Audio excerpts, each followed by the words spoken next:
I've heard and seen a bit of this. It's like, hey, the best companies can be built in a downturn. There's lots of opportunity, even though it looks bad. And my question is, what does that look like?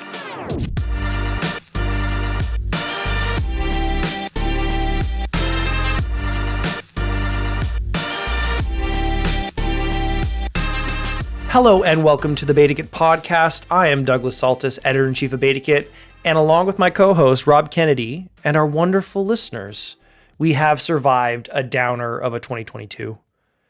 But hey, it has been a weird couple of years generally, and at least on this podcast, we've gotten a lot better at rolling with the punches. So as 2022 comes to a close, we've got a star-studded group of luminaries to unpack the year in tech and even offer a few predictions as to what might come in 2023. Returning to the podcast this week is BetaKit senior editor Meagan Simpson, and making his very first podcast appearance ever, one BetaKit reporter Joshua Scott. So without further ado, so that we may sift through the rubble of this dumpster fire year, let's dig in. Okay, let's get through this, and for the benefit of our listeners, we've taken great pains to segment this conversation out, so it's got a little bit more of a flow and a dialogue. I think if you remember maybe past year in review episodes from the late teens, the 2018, 2019, it was maybe a little existential crisis-y, a little Douglas working some things out. This time, no. Sat down with our podcast producer, Katie, heavily segmented it out, and we're going to roll through a couple major themes of the year, starting with probably the biggest theme of the year. I think the omnipresent theme, and then all the other themes are just little mini themes supporting that major thesis statement, which I will broadly summarize as boom to bust. So let's talk about venture funding, which has been a topic on this podcast a little bit. Venture capital investment in Canada in 2021 hit $14.2 billion, which was a 215% increase over 2020. Fast forward to Q3 2022, we saw $896 million invested across 144 deals, which is a steep drop year over year. And I think if you'll even remember, in 2019, we saw a $2 billion quarter. That's not great. What did that lead to? Hiring freezes, many layoffs, as you might have heard on this podcast where we talked about layoffs and hiring. So far, we've seen 964 tech companies with layoffs, impacting just under 150,000 employees. That's per layoffs.fyi. And stay tuned, we're going to have more layoff reporting on BetaKit by the time you've heard this podcast, probably. So Merry Christmas. We might have gotten that number up to a rosy 150,000 people. That includes major tech companies like Shopify, but it's infected companies large and small to the point that we built our own layoffs page and have had multiple conversations in this podcast about it. But it's not just been the private tech companies that have suffered. We've also had tanking in the public market. Shopify's shares tumbled 70% in 2022, with brokerages only seeing a gain of 2.2% for the Ottawa-based company's shares in the next year. That's the lowest expected return among this year's 10 worst performing Canadian and US tech companies with market values of US $20 billion or more. Oof a doof. Oh, it's not just Shopify as well. We've seen other companies get hit, like Lightspeed, which was down about 60-some% throughout the year, leading to founding CEO Dax da Silva, air quotes, stepping down after about 15 years in service. Oh, and by the way, no IPOs. I believe we closed out last year. BetaKit hunting down the story. Would Hootsuite be able to IPO before the IPO window closed, just in time for Christmas? It didn't happen, and about 6 months later, the company had laid off about a third of its employees. Now, this isn't just a Canadian tech issue. As I said before, layoffs.fyi was tracking 964 companies around the globe. We saw the major FAANG companies make significant layoffs, from Microsoft to Meta to Amazon. Apple even got rid of all their recruiters. Of course, impacting the branch plant economy of Canadian tech.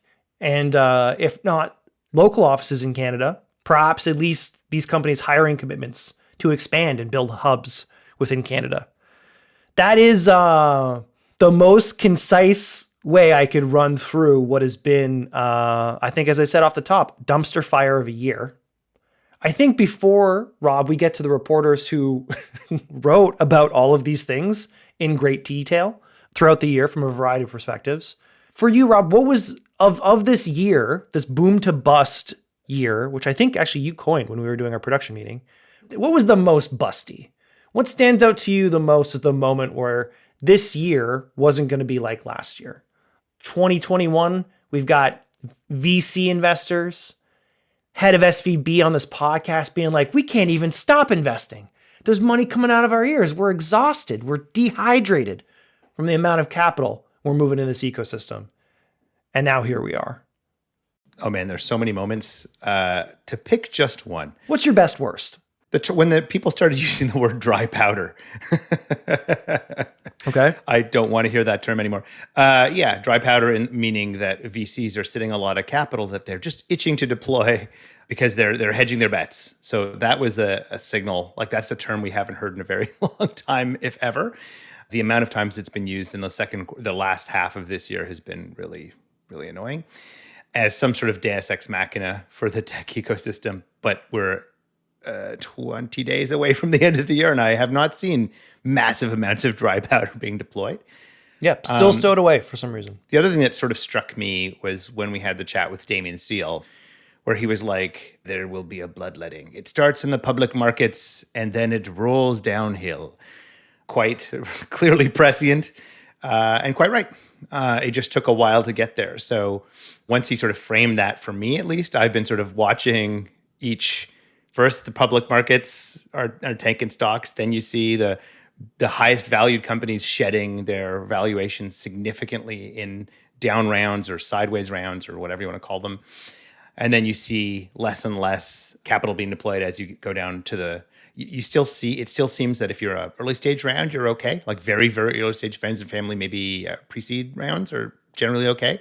But when Damien said that, I'm like, yeah, that seems to be like, you're right. So we were spending so much time looking at the public markets and how that affects things. And then finally, the third thing for me that stood out is the weird economics of, we've been so used to this boom where like developers in particular have complete and unlimited optionality.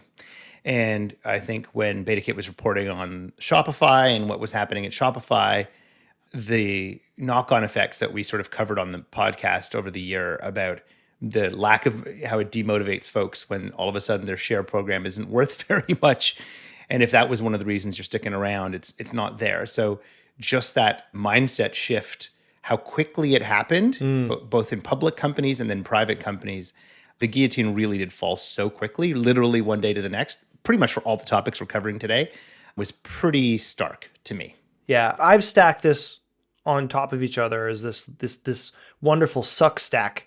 But the way you're describing it to me, it sounds more like a chain of dominoes falling in order. And you know, when Moses comes down from the pension fund and here's the burning bush start talking about macroeconomic headwinds, that is very much the time to start paying attention to this. But you know, to that point, Rob, of how quickly the dominoes fell, Shopify, a company that we covered, was very upset about us reporting a story regarding an internal all-hands meeting where key leadership communicated that hiring would slow and to gird your loins.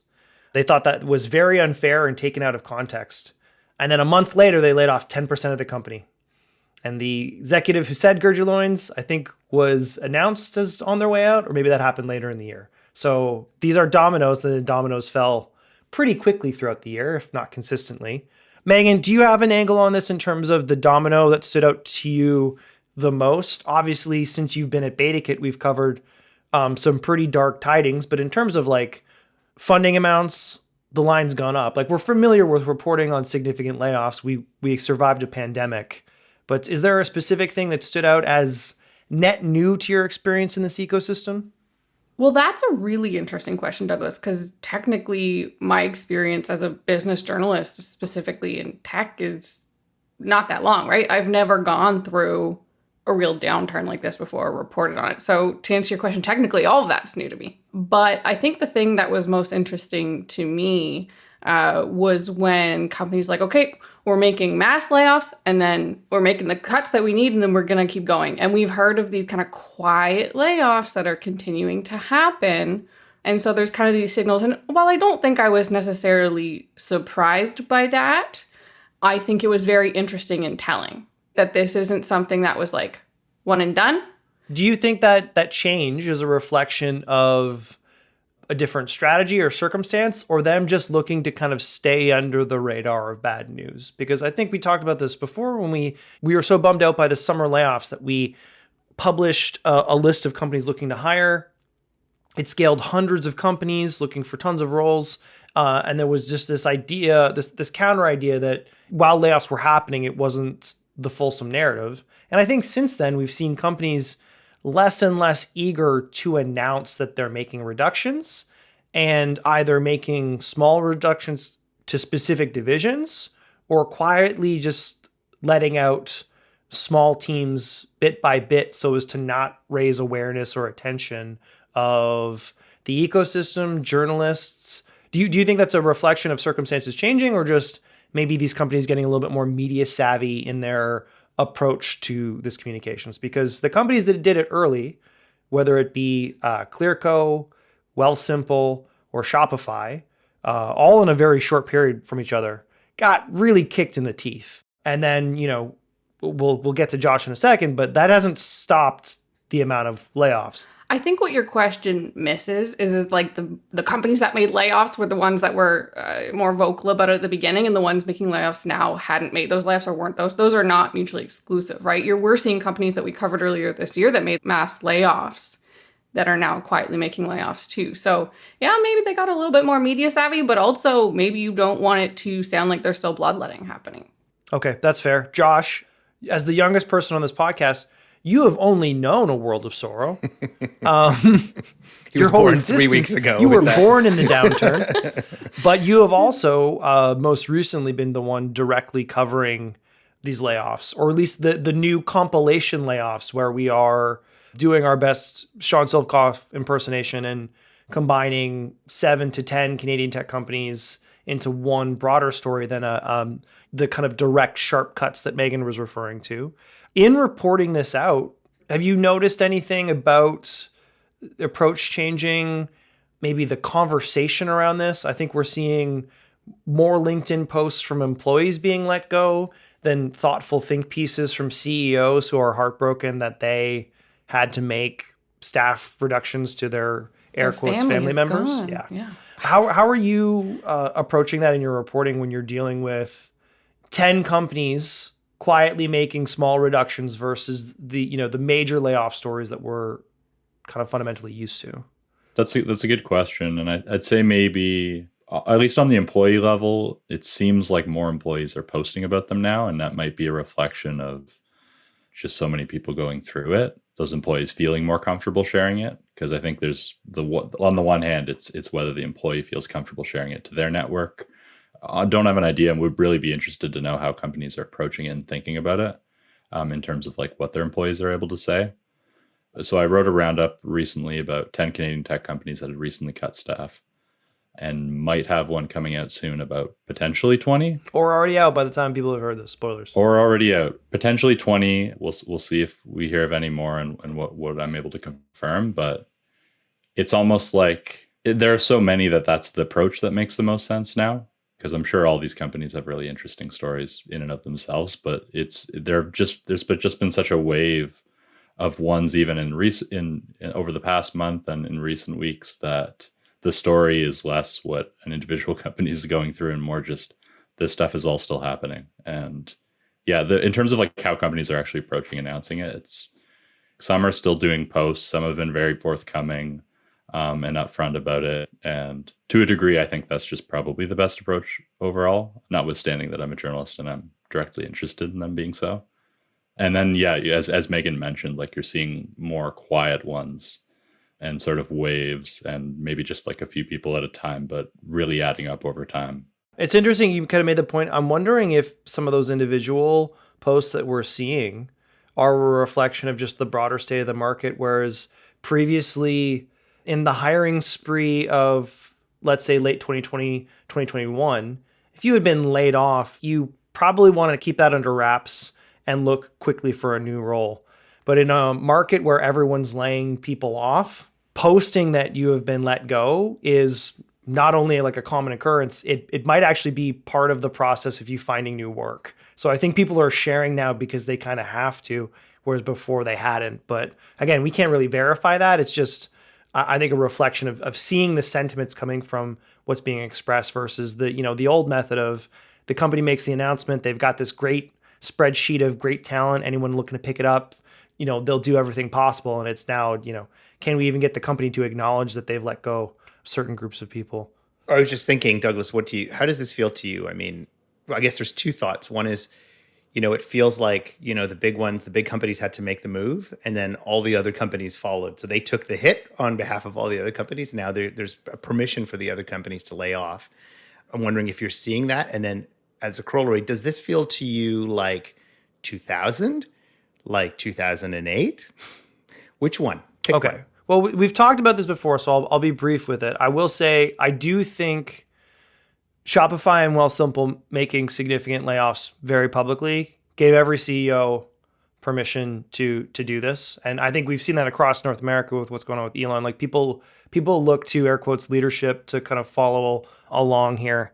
And I think once that happened, the amount of times we heard macroeconomic headwinds throughout the year, like we had to have an editorial meeting, but we need to stop using that phrase because it's providing cover to circumstances on the ground for these companies, and it's not really saying anything anymore. So I think that's definitely a consideration. Whether this feels like, in 2000, I wasn't working in tech yet.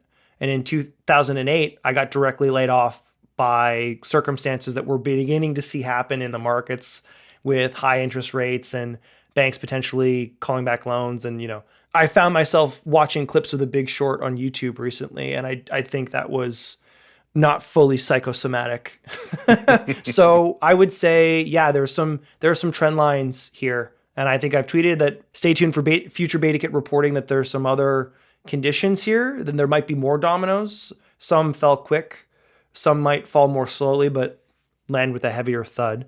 Which probably brings me to the next topic here. Again, big theme of the year. What's better than a domino falling, but then the whole collapse of an entire sector in crypto? Right before we went to record, it was revealed that Sam Bankman-Fried had just been arrested and is looking to be extradited back to the US, cutting short his blistering PR tour. FTX and its collapse, I think, is just the icing on a shitty cake that has been crypto this year. The total value or market cap of the largest 100 cryptocurrencies as of November 14th, 2022 was about $830 billion. That's about a 70% fall from a market cap of $2.7 trillion on November 7th of the year prior. That's a pretty decent reduction. Whether it's FTX or any of the major companies that we've covered here, we've seen full-on exchanges go under. That's not counting the significant fraud that we've seen in the market or just hacks and theft. Major Canadian pension funds have either had to defend their investments in this stuff, or most recently, where it's CPPI, I think initially reported by Reuters, is staying away from crypto investments now. Again, what was the boom story of 2020 with crypto and stonks and line goes up? Shout out Folding Ideas, a Canadian content creator who had just a withering takedown of what seems to be a Ponzi scheme industry. I don't know, Josh, I'm going to go back to you first here because we dunk on crypto a lot on this podcast to the point of me maybe making investment recommendations that I shouldn't into things that are not crypto because the whole thing seems to be pyramid scheme, Ponzi scheme. Choose your scheme, not so great. You've kind of become our resident crypto reporter because you were too junior to say no, and then we just kept handing you stories. You have talked to... Are you paying him in tokens? Many of the... yeah. Many of the major Canadian players, and I guess maybe track their narrative from growth and expansion to opportunities of contraction as they look to buy up other players. Everyone explaining their relationship to FTX about a month ago, and it seemed like every Canadian crypto company had either been invested in by, or had some exchange there. Like, what is your sense as the person who's been covering crypto most significantly on BetaKit of what this looks like at the end of the year compared to, say, the beginning? This is where Josh discloses he actually had like a couple $100 million and I'm going to the Bahamas. No, that's a big question in scope. Maybe like well, let's break it down here. you've been slowly putting together a piece, which we will publish in the new year, on the regulatory framework for Canadian crypto companies, which has been recently called to attention because, hey, if there was a regulatory framework for all of these offshore crypto companies, maybe there wouldn't be so much fraud. But it also hasn't stopped Canadian players from being hit by this. And I think Kelsey Rolfe on our site had published a really great piece about, how much mud has just been thrown on the crypto industry as a whole, that Canadian companies, Canadian exchanges, Canadian, custodians, crypto custodians. Canadian custodians who have been playing by the rules are suddenly feel like all that work was kind of for naught because they're being judged in the same way that SBF is, or with the same taint. As you look to kind of finalize that piece and lay out the regulatory environment, what's your sense of the companies like looking to now follow those rules? Is maybe a bit more of a sense of relief that they're there? Because there's been some grumbles about how slow Canada has been to innovate in the past. It's interesting because Canada, like we've seen a lot happen just in Canadian crypto, like set aside the actual platform collapses this year, just broadly speaking. That we know of Yet, probably in part due to Canada's regulatory framework. But we've seen obviously a bunch of companies, like even just over the past couple of years, like seek regulation as a means of differentiating themselves. And then also because amid a very, just broadly speaking, unregulated market, in part due to efforts by Canadian regulators. And Canada, at least as I understand it, Canada relative to other countries has been a bit of a pioneer in terms of how they've been approaching regulating crypto. There's been have obviously been pushes by various Canadian regulators. I know the OSC has taken a lead a bit on this front in terms of cracking down on unregistered and unregulated platforms. Yeah, well, the CSA just today announced an update basically saying that they're going to give crypto platforms a deadline for delivering agreements to comply. And again, we don't have a federal securities regulator here. It's a lot of provincial regulators tying some stuff together. But I think it's no longer, we've seen whether it's CoinSquare or some other platforms due to judgments made against them and fines that they had to pay, maybe find religion when it came to compliance a little bit earlier. We've seen how much further ahead Wealthsimple is in some of its opportunities because it bet early and moved aggressively to be regulated. It's interesting now as the year is closing that the CSA is dropping an announcement basically saying, hey, this is no longer a polite request. We're going to start poking you in the eye. Yeah, I think in part like that's completely expected given what we've seen happen. Like I think all of this has just been and will continue to be a bit of an impetus for there to be that actual like proper crackdown. There have been like platforms that have been penalized or sanctioned by various Canadian securities regulators, but just given everything that's going on, I feel like it's safe to say we can expect more of that, and especially given today's announcement. And we saw, Josh, too, like, you and I know, and we've talked about this, like when FTX happened, I mean, it's still happening, but when it really came to light, a bunch of Canadian companies were like, we are working with regulators, right? Like they were shouting from the rooftops, aforementioned company that Douglas mentioned here who saw the religion, I think, as you said, Douglas, like they were shouting from the rooftops as well as others, right, Josh? Talking about like, hey, regulation is the place we are and the place we want to be and the place that we're going. We're not FTX. And FTX going under was in no way going to kill their books because we, in the States and elsewhere, we've seen kind of its own mini domino effect of liquidity crises pulling other companies down its wake. One thing I'll note here that is interesting, and maybe Rob, to get you in here, the CSA announced that custodians will generally be considered qualified if they're regulated by a financial regulator in Canada, the US, or a similar jurisdiction with a supervisory regime for conduct and financial regulation, which sounds cool, but that is the most broad possible framework. It's kind of like if you've got a marriage certificate here, it matters everywhere, but not all regulatory frameworks are created equal. Do you think that this is going to continue to be a bugaboo for this space in terms of years upon years of very public consumer level negative attention from Super Bowl commercials at the beginning of this year with Tom Brady asking if you're in, and Matt Damon poorly quoting some dead Latin people, to naming rights for stadiums ending and people getting arrested and extradited.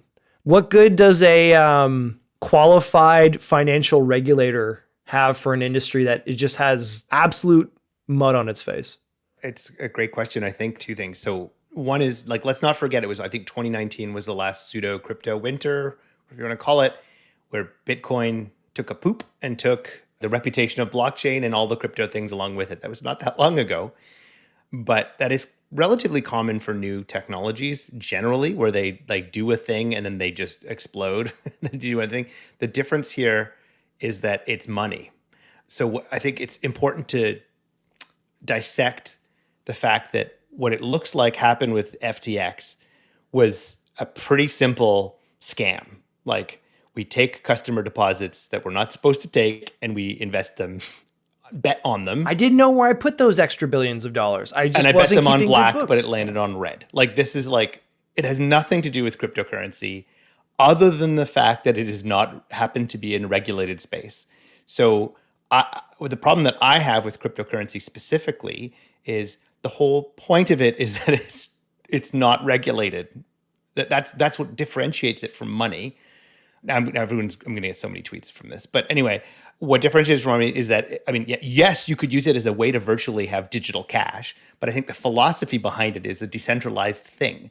And what's so interesting about having a centralized thing, I heard this on one of the guys who, after CoinDesk, I think it was CoinDesk who scooped this whole thing. Yes, which is now being sold because the business that owned it is in trouble due to pretty meta. The collapse of crypto. Hey, you can say the editorial was independent from the business. But anyway, but what's so interesting is that humorously, for example, the exchanges themselves, including FTX, are running on a database. They are not decentralized. They are running on a database. So it's kind of fucked up in the sense that it's like the whole point of this, it is decentralized, but the technologies they're running are centralized. And I think what we've seen is, because of malfeasance, like straight up what appears to be illegal malfeasance that has nothing to do with technology, you're right, it's thrown dirt on something that doesn't need dirt thrown on it, but we have yet to see the killer app. And unfortunately, everyone thinks the killer app for the blockchain is money, at Bitcoin and some sort of cryptocurrencies. And that just attracts scammers like nobody's business. Money attracts scammers. Just 10 days ago, at the end of November, one of the things blockchain was supposed to do was like supply chain tracking. And IBM and Maersk, the shipping company, had a blockchain shipping tracker where you could source where the thing was and that it was really from the place that it was. They just shut that down. I don't understand where you go from here. You can regulate it, but what's the point of regulating it? Because then you're just going to turn it into a regular security. If it's regular security, what the fuck? I'm glad you moved away from the centralized, decentralized, what good is it for thing, because we're not in a pub.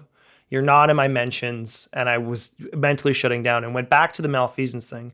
Because when the wearable industry died and all those companies that had major funding either ran out of money or sold to IBM or Google or whatever, it wasn't because of fraud or malfeasance. And I think inherent to this industry, again, I strongly recommend, if you weren't a part of this at all over the last 2 years, God bless, and you're just looking for a recap. If you have been a part of this, given what's happened over the last year, I strongly recommend check out the Folding Ideas video called Line Goes Up about this, because I don't think you can separate the operating procedure here from the technology. I think it fully incentivizes really, really bad behavior. And I think when you are pushing to exist outside of regulatory systems, there's a reason for that, and it's not innovation. It's also worth plugging the fact that in January, we will have a notable Canadian crypto investor on this show to talk about where he's at, because he's pretty bullish still. Stay tuned for that episode. Okay, let's move to our final theme. And this one, I don't even know if we want to engage with, but I want to note it. Weird stuff is happening in social media. I don't know if you've heard, but like the world's richest human took over Twitter, and what I'm going to call a hostile takeover, even though the board voted for it. There was nothing non-hostile about that, even to the point of Elon Musk trying to back out of the acquisition. He was hostile towards it and has certainly been hostile towards the platform, treating numerous outgoing employees, users of the platform, its advertisers as direct enemies. We've also seen Meta, Facebook, remember that platform, the old mid-2000s, take a significant financial hit as Zuck continues to spend billions upon billions of dollars to build a metaverse that no one seems to want. We've also seen Facebook's growth generally slow. It's down to like 6%. That's very, very low. Meanwhile, TikTok, had a significant year of growth in 2022 as we continue to learn more about its data harvesting policies, concerns over exactly what the Chinese government knows about its use cases. Oh, and then, its aggressive algorithm driving everyone insane and more effectively fueling misinformation than any other social platform prior to it. I'm the most social heavy person on this podcast, I would say, but I'm going to let my colleagues, who I've encouraged the most to adopt social best practices, to maybe weigh in here. Do you want to touch social media with a 10-foot pole right now? Well, I'm a bad person to ask because I never wanted to touch social media. I'm a very old soul. I prefer to have phone calls than I do to text. I mean, there's so much you talked over there, right? Hostile takeover of Twitter, for sure, right? Facebook, Meta, not really. To me, the metaverse doesn't feel social, right? Is that social media still? Maybe this is really dumb and people are going to be like, Meagan, you're a tech journalist. That's people really, would really need dumb. to be there first. And I strongly encourage, The Verge just recently they got hands-on with the new VR headsets. They've been testing Facebook's, I'm not going to say the name of it. Their metaverse carbon copy in both the consumer and work environments. And the TLDR there is that in a professional work environment, you can't even log in and connect to a meeting. And in the consumer environments, it feels something similar to Xbox 360 Live circa the mid-2000s, where if there's a girl on the platform, a bunch of horny teenage boys run up and act inappropriately. So is it social? So it's social. That is absolutely what social media is. That is the definition of social media. I guess we're just running it back over again. Wrong. Josh, you're not one to tweet it out too much, but I will say you found a home perhaps in LinkedIn, which, if anyone had placed a bet 10 years ago would be the safest, most reliable, dominant social network heading into 2023, the returns on that would have been quite great. You see a lot of organic engagement with your LinkedIn posts on BetaKit stories. What draws you to choose that as your platform of choice for engaging with our readers? LinkedIn is definitely the best way to contact people who you don't have their contact info in the business world, specifically at startups. Just going to give a description of LinkedIn now. I'll invest in it. Totally. So definitely, honestly, that's at least how I started using it more regularly. Like, I feel like I'm the person on the team more than anything who uses just the DM feature on LinkedIn. So you're sliding in. I'm sliding into those LinkedIn DMs. But no, in terms of like relative to Twitter, even like I will post stories and get like a like or maybe one retweet if it's the subject company or person. And then I'll post a story on LinkedIn, and it's like could be upwards of like hundreds of people and companies liking it. So definitely like a solid engagement tool. I don't know. It's given, I think, everything that's happening, like even going back to our earlier conversation about layoffs, like a lot of people are just trying to track, like more than everyone's trying to do it all the time in the business world, but more than ever before, people are just trying to keep abreast of what the heck's going on. And with everything that's happening with Twitter, it's like LinkedIn is sometimes a little cleaner in terms of just like getting the pure news, especially with all the changes, like daily changes Twitter's making to how the heck your feed looks. Yeah, we might get to that in the back half. But I love how you started with it's really easy for me to slide into people's DMs and then ended up in LinkedIn is social media's flight to quality. Okay, we're going to take a break and then we're going to talk about the most overlooked stories of 2022.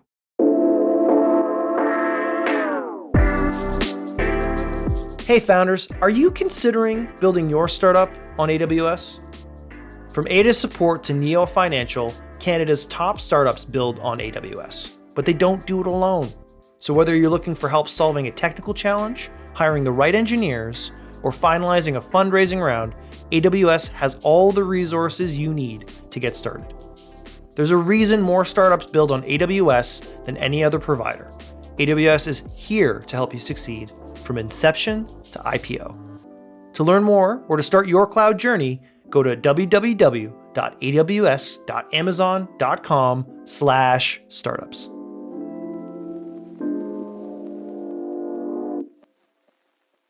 Okay, we're back and we're going to mix it up a little bit. I know that first top segment was a little dour, but it had to be because the year was dour. Here's where we're going to not deal with the monolithic major theme stories, the omnipresent things that reminded us of just how weird and terrible a year 2022 was, and focus on the overlooked in a slightly different format. Here's what we're going to do. Each of our panelists, including me, is going to share their most overlooked story of 2022, advocate for it, elucidate, and then our panelists will have a chance to agree, disagree, or shame and slander the panelists for suggesting that. And then we'll move on to the next one. Because, like Elon ruling over his dominion, on this podcast, I make the decisions. I'm the decider now. Rob, I'm going to ask you to go first. Okay. Because you're not the journalist here. I know Meagan and Josh are going to be like, well, it was this story that I wrote about this interesting thing that I spent a lot of time on. Rob, what was your most overlooked story of 2022 in tech? So I think it's not the story is overlooked, but the point is overlooked. There was a Series C for 1Password this year for $700 million. If you actually unwind that, I'm cheating a little bit. The original BetaKit story on the first round was in 2019, in November of 2019. And I'm going to quote the article now. It says, what Password is calling a Series A ... they raised $265 million. It's easy to now look at their $700 million or whatever the number is round and say, look, it's another Canadian unicorn. But it took them 14 years to get to their quote unquote Series A, which is why you called it that. And I think that's going to be a really important trend over the next decade. It is not just a story you read as a funding announcement. You have to unpack how it got there. And I think that's going to be really important for the next 10 years. Well, I love that you're starting off by pitching our stories and no other tech story. I will strongly recommend that if anyone's interested in the path that led 1Password to raise like the biggest A round, or I don't know, it could have been a seed round. We'll call it the Ryan Reynolds round ever, to check out the interview that we did. Actually, we did 2 interviews with CEO Jeff Shiner this year, one at Collision, one at Web Summit, both telling very different stories, one more focused on 1Password's potential competition with Google, Microsoft, and Apple as they decided to care about passwords for the first time in 20 years. And then one really on the acquisitions they're making, 1Password moving into the passkey space. And to your point, Rob, a little bit of, I think, a longing from the leadership to recapture a little bit of what it was like at Agile Bits 10 years ago. So check both of those stories out. I got no comments, 10 out of 10 approve. What about the rest of you guys? I agree. No, I think that even to the point where you're talking about that trend, right? And that interesting thing that you think is going to be seen, I think that's there because even Douglas at CIX, I was on stage with one of 1Password's co-founders, David, and Ethan from Acel, right? One of their first investors in that seed A round, right? A and B, yeah. And it's very interesting hearing the journey of how they got there, right? It seemed like, I think you started off, Rob, saying, overnight unicorn. It wasn't overnight, right? And there was a big journey to get there, and that was their A, and that's what you're going to see. So yeah, as always, I agree with Rob whenever I come on the podcast. I'll pay you later. I don't like you agreeing with Rob. You're fraternizing. Josh, what was your most overlooked story of 2022? So an interesting sort of trend line, and I mean, understandably, like there's just been so much going on during this year has actually been that as we didn't talk too much about it, but just with what's happening in the funding landscape and investment, VC investment and just investment more broadly dropping, clean tech investment has actually remained very strong, dare I say surprisingly strong. What I most recently wrote about this, just very briefly, in CVCA's Q3 report, early stage clean tech investment was one of the few bright spots. And even if you look at the first 6 months of this year, there was more clean tech investment than in 2021 during the same period, which is pretty wild because that's when things sort of started to turn.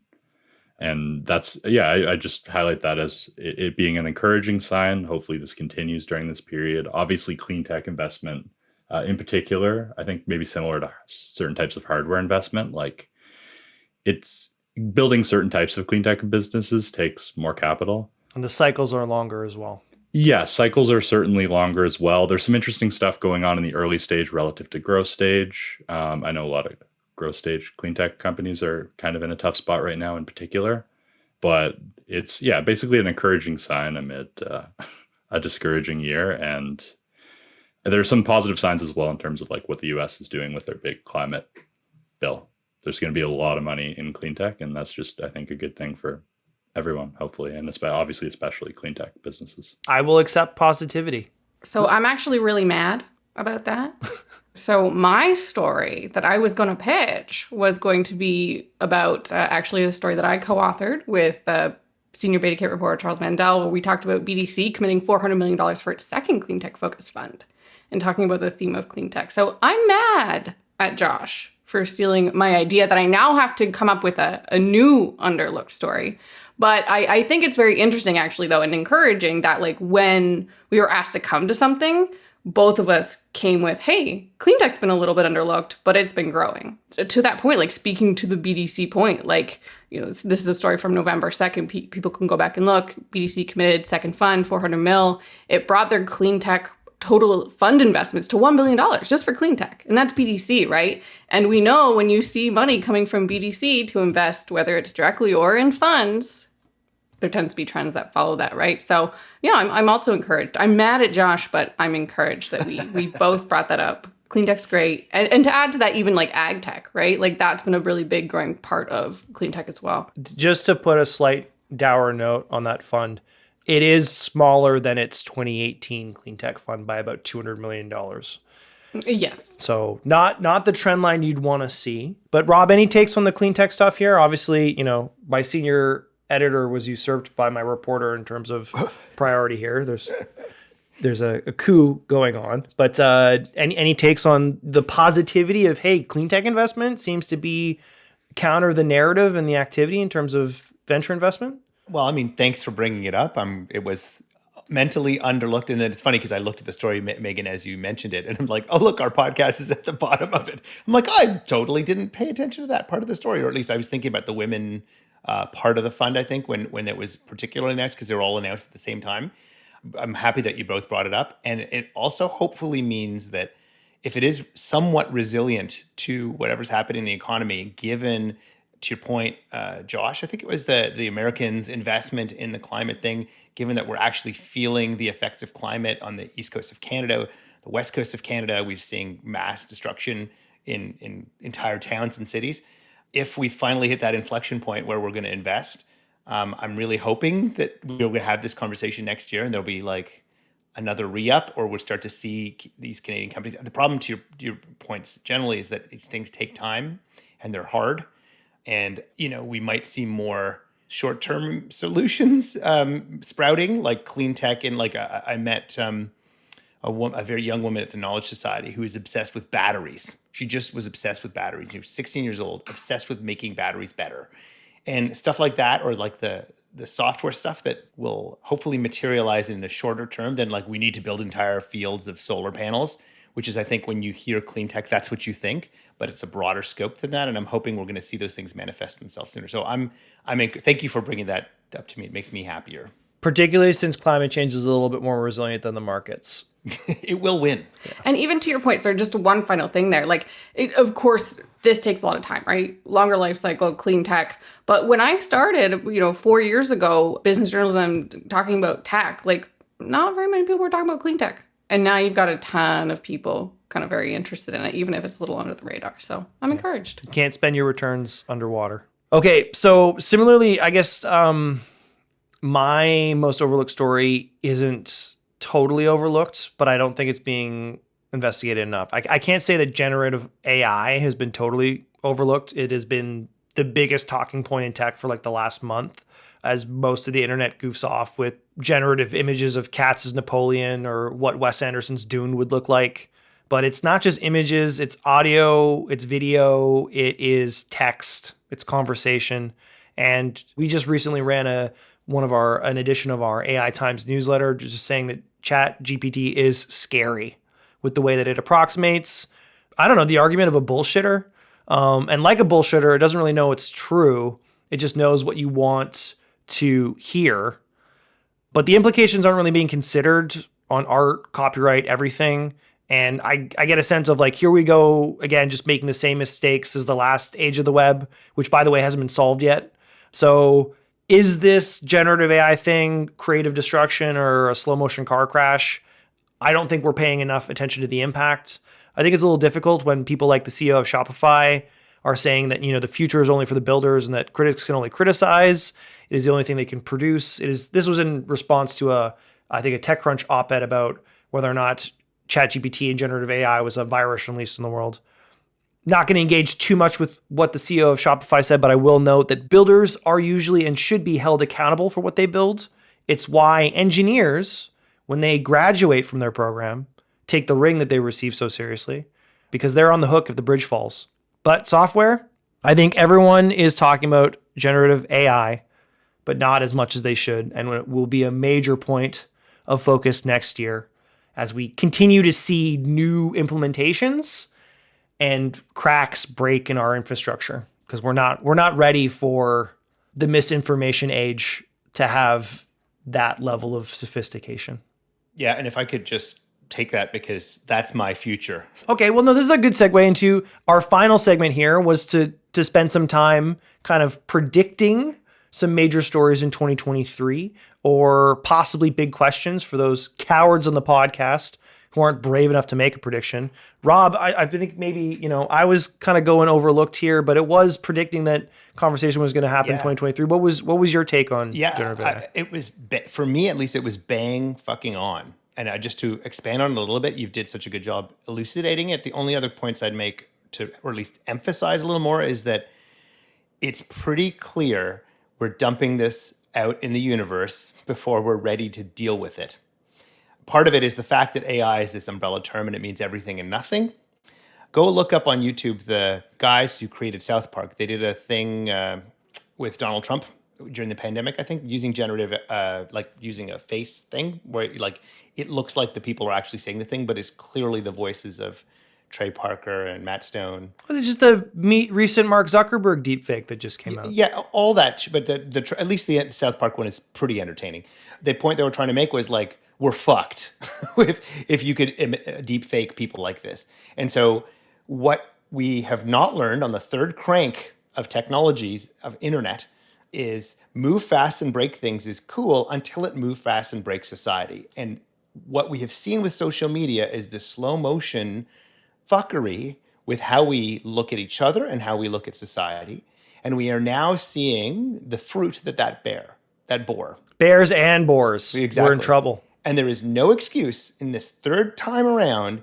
We're old enough as a society with this cycle. We have seen this happen before, that we can't just throw something out in the universe without thinking about what those implications are and acting quickly. And I've seen no action in a deep and meaningful way.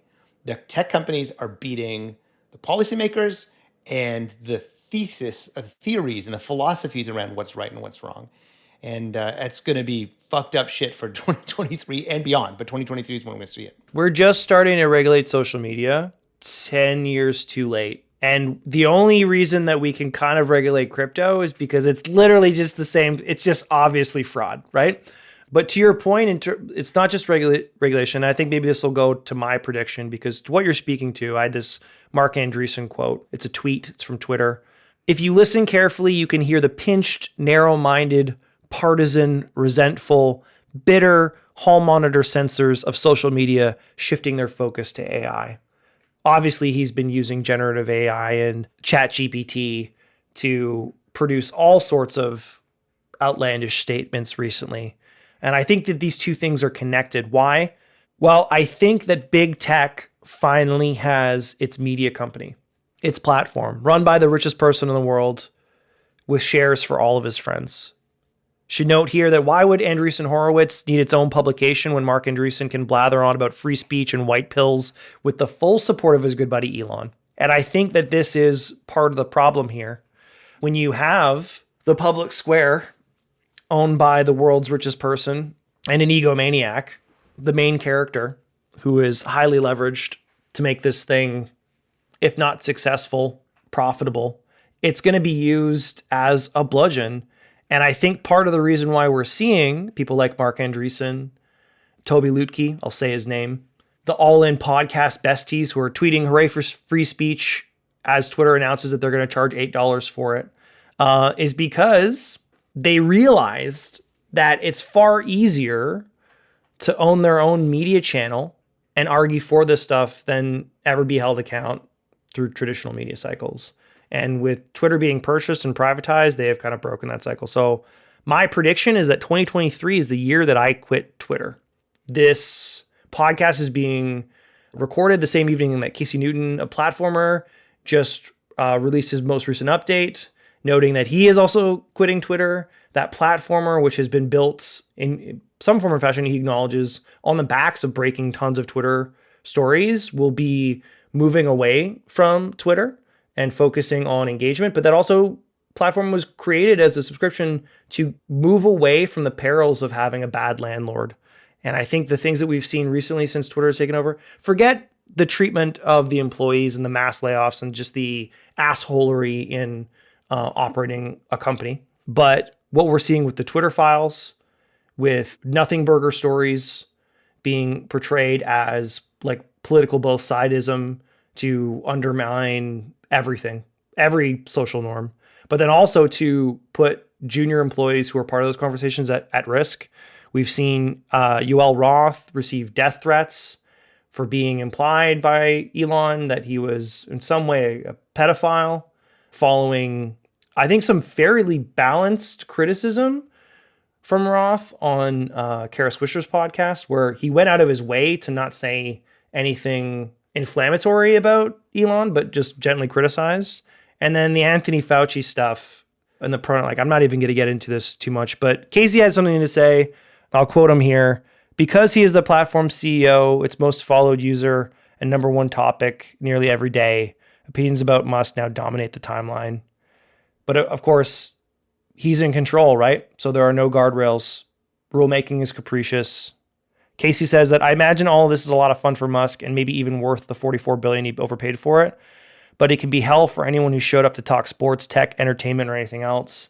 And that's what I came to Twitter for. So I think next year I won't be on it because it won't be safe to participate there, or I just won't be able to stomach it anymore. So if I want Tron on Mastodon, now is the time. What even? Okay, I refuse to sign up to a network where I have to run my own server or join an archipelago of no. But yeah, that's my prediction, and I think the correlation of the arguments around, like, it's very telling that the same people are being like, this was an attempt to undermine free and fair elections, are the same people being like, you can't criticize the builders because all we do is build things of value and you're like, it's the exact same message of we have power and we will leverage it to do what we want. And anyone looking to say otherwise will be sent to the dark, dank tweet mines. Okay, Josh, looking for a positive 2023 prediction here, my guy. Can we go 2 for 2? Well, unfortunately, I was going to talk about AI. And we've gone a long way away from AI. I was just going to predict initially that maybe 2023 was going to be a big year for AI. Good, bad, probably a bit of both. So you're in line with Rob then. What I guess what aspect of it is going to pop? Because I think we're very interested in the generative stuff. And again, as people have seen what happened in the last cycle, freaked out that, like, you know, it was pretty cool to take a photo of your brunch and share it to people. That was legitimately novel and, like, did swing elections in various countries in, like, 2016 and whatnot. This is next level. What aspect, when you say AI, are you focused on? What are you paying attention to in a very broad container? A few things, probably, like, one being obviously ChatGPT. It's inescapable on Twitter and people posting their little examples, some hilarious, some very scary. Basically kind of the promise and peril of like natural language processing in particular, because I feel like we haven't really seen, I mean, I know lots of smart people and lots of really cool companies have been working on it for a while, but we haven't seen its potential in quite a public way yet. That tangible for every single person to be like, this is really interesting and cool. Yeah, and even Canada certainly has some interesting players in this space. Like I'm interested to see where Cohere ends up fitting in into just the NLP space more broadly. Or Raquel Erdison's Wabi. AI, truck, self-driving. A lot going on there this year, actually. Certainly. So there's that. I mean, I feel like every business we cover is saying they're AI powered in some way now. But for all of the companies that have maybe been thinking about looking for ways to use AI or leverage automation, like heading into a prolonged economic downturn, like there's probably no better real push to like really start adopting this stuff. I think as Rob mentioned earlier, like just the deepfake stuff in particular, like I feel like we haven't seen that single like instance of like, oh my God, this is like what could really happen with this. Like we see the potential, but we haven't seen the worst case scenario yet. And I think that's pretty soon. I think it's probably going to happen in 2023. I think people are actively trying to figure out what that worst case scenario is, probably for January 6, 2023, or maybe even before. Good point in shouting out some of the Canadian companies. Also, like if people are interested in that stuff, we had a very long, drawn-out conversation with Philippe Baudouin of Waverly, ex-Element AI, another notable Canadian AI company that generated a lot of IP, failed to commercialize, and then sold that portfolio off. He's back with a new thing to try to make the internet better. So if the last 5 to 10 minutes of this podcast were dour, I would recommend checking that out. Okay, Meagan, I'm hesitant to throw to you at all because I don't even think you're going to have a prediction. I think you're just going to have a question that we're all going to have to answer for you. Meagan's face is beet red because not only am I right, it's proving that I know her better than she knows herself. But Meagan, I guess throwing this podcast into 2023 with a question is maybe the best thing that we could do because it doesn't seem like we got a lot of answers here. Yeah, so you are right. I am ever the contrarian and ever the journalist every time you have me on here. Don't pull on Mark Andreessen, Jason Kalkanis framing this as journalism BS. This is you just not willing to take a stance. No, okay, here. I knew you were going to say this, that if I brought a There's question... no unbiased journalism anymore, so I'll only ask questions. Come on now. I see through your in-person tweets. Ouch. Now, you called, me a coward for maybe asking a question and not doing a prediction. However, this actually comes back to something I said earlier on the podcast, is that this is my first time reporting on this kind of downward market trend, right?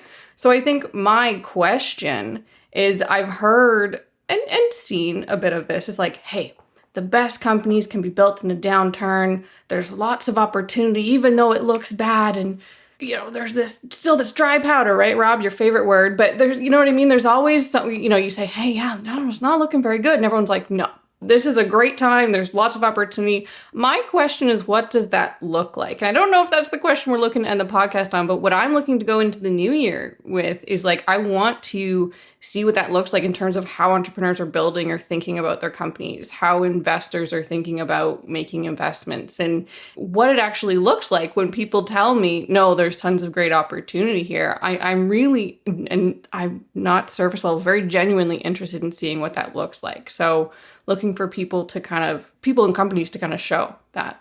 So this is not even a question so much as a challenge. You're just saying, prove it. You're saying roll up with some receipts showcasing this. I think that's good. And not even in a challenge way. Like I want to see what it looks like. Okay. I just want to note that I didn't call you a coward. I just implied earlier that anyone that refused to make a prediction would be considered cowardly, but I didn't directly call you a coward. You didn't have me on your mind at that time? This audio only podcast can't denote eye contact, so our listeners cannot know. Okay, we'll leave it there. We'll leave it for Canadian tech and the rest of tech to prove it, and then we'll investigate it. We'll sort through it. We'll report on it, and then we will probably have an adult beverage or two and podcast about it. If you enjoyed the podcast this year, which if our Spotify Wrapped is any indication, you absolutely did. We want to let you know as a programming note that we're going to be running fresh pod content through December right into January, and we're already booking January guests. If you have an idea of someone you'd like to hear from, maybe hit us with a tweet. You should probably just email us podcast@BetaKit, because I don't know how long we're going to be using that channel. If you want to see more live streams from us on the podcast, let us know. We did our first ever live Twitter Spaces and LinkedIn versions of the podcast this year, as well as another in-person podcast. So if there's things you want to see, let us know about it. And maybe let us know if you felt our recap of the year was on point, or if there was something missing. As Meagan said, prove it. She double dog dares you. And we'll see you on the next one.